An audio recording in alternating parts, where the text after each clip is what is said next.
Let me tell you the single greatest reason why so many men fail with women. It has nothing to do with your looks, your job, or the car you drive. It's a fundamental miscalculation. A design flaw in your male operating system.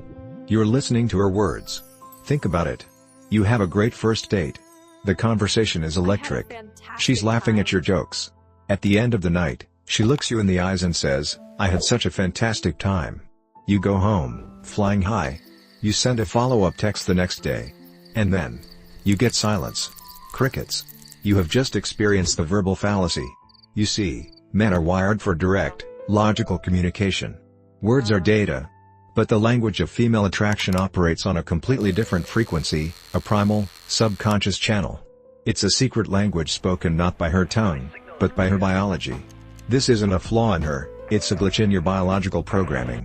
You've been conditioned to hear the polite social script, while being completely deaf to the raw, biological truth. Today, we fix that. So why does this disconnect exist?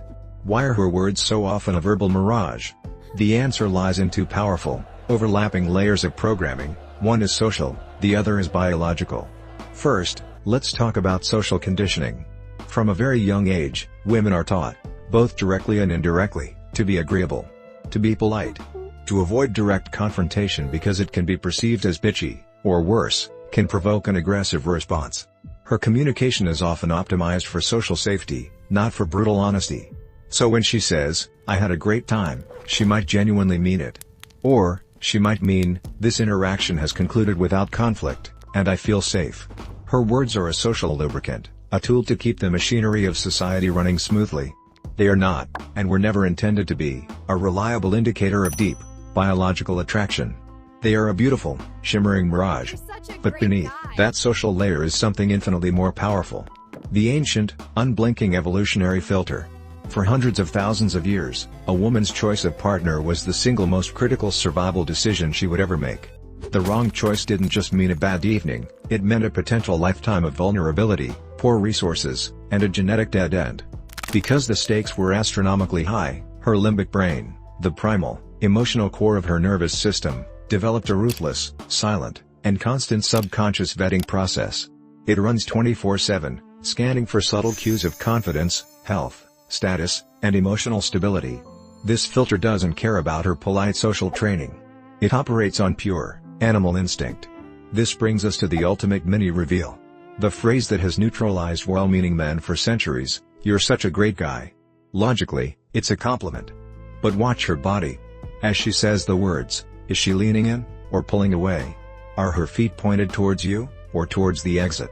The words are the social cushion, designed to soften the blow.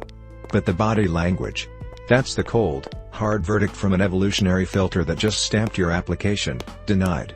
So you understand why her words can be a smokescreen. Now, it's time to learn the actual language her biology cannot stop speaking. This is the masterclass in pattern recognition. Forget what you hear, start seeing the broadcast. We're going to break this down into three critical channels of communication. First, and most fundamental, is the proximity principle. This is physics applied to human attraction. People move towards what they want and away from what they don't. Pay attention to the space between you. Does she find subtle reasons to close the distance? In a group setting, this is the telltale sign everyone misses. She might be locked in a polite conversation with someone else, but observe her body's orientation. Are her feet and torso angled towards you? That is her subconscious brain, the true pilot of her body, pointing towards its desired destination. It's an undeniable signal that, out of all the stimuli in the room, her primal brain has decided you are the most compelling. Proximity is respect. Proximity is interest. It's the first and most honest signal. Second is the investment indicator. And let me be clear, this has zero to do with money. This is about her most precious, non-renewable assets, her time and her attention. Is she a passive participant in your conversations, or an active co-creator? A woman who is genuinely interested will invest her cognitive energy in you. She won't just answer your questions, she will ask her own. And they won't be bland, surface-level questions. She'll dig deeper, asking about your passions, your motivations, your story. This is her brain's vetting process in action. It has tagged you as significant and is now allocating resources to gather more data. One-word texts, generic replies, and never initiating conversation. That's the behavior of a brain that's conserving its energy for something, or someone. else. High investment is a massive biological green light. Finally, we enter the biological green light gauntlet. These are the specific, often fleeting subconscious cues and body language signals that broadcast attraction. 1. Lingering eye contact. Normal social eye contact lasts about a second. An attraction signal is when she holds your gaze for just a beat longer than is socially required. It's a silent challenge and a powerful invitation. 2. Subconscious preening. Watch for the small grooming gestures. She'll play with her hair, lightly touch her neck, smooth her outfit. This isn't conscious vanity. This is a primal, evolutionary program running. It's the human equivalent of a peacock displaying its feathers, a deep-seated instinct to present her best self for a potential mate. Touching the neck and wrists, specifically, exposes vulnerable areas, a huge sign of trust and comfort. 3. Open posture. Is her body a fortress or an open gate? Crossed arms and legs are a defensive barrier. An open, relaxed posture, with her body angled towards you, is a nonverbal welcome. She is receptive to your presence. And now for a piece of intel that will give you a clinical advantage. You must learn to differentiate between a polite smile and a real one. A standard, social smile is voluntary. It only uses the muscles around the mouth. It's a social tool. But a genuine smile of happiness, known as the Duchenne smile, is an involuntary neurological reflex. It engages the muscles around the mouth and the muscles around the eyes, creating those crow's feet at the corners. One is a mask. The other is a window to her emotional state. Once you can spot a Duchenne smile, you'll know, with certainty, when you've genuinely made a positive impact. It's one of the most honest signals her body can give. Knowledge is only potential power. Applied knowledge is a decisive advantage. You now possess the diagnostic tools, it's time to deploy them. This requires a fundamental shift in your strategy, a conscious decision to recalibrate your approach from this day forward. First, you must evolve your role. You must stop being a hopeful listener, trying to decipher the hidden meaning in her verbal riddles. That is a game you are designed to lose. Instead, you'll become a detached observer, a clinician. Your job is not to analyze the words, your job is to collect the data. Her actions, her investment, her proximity, her subconscious signals, that is the data. Her polite words are simply the background noise.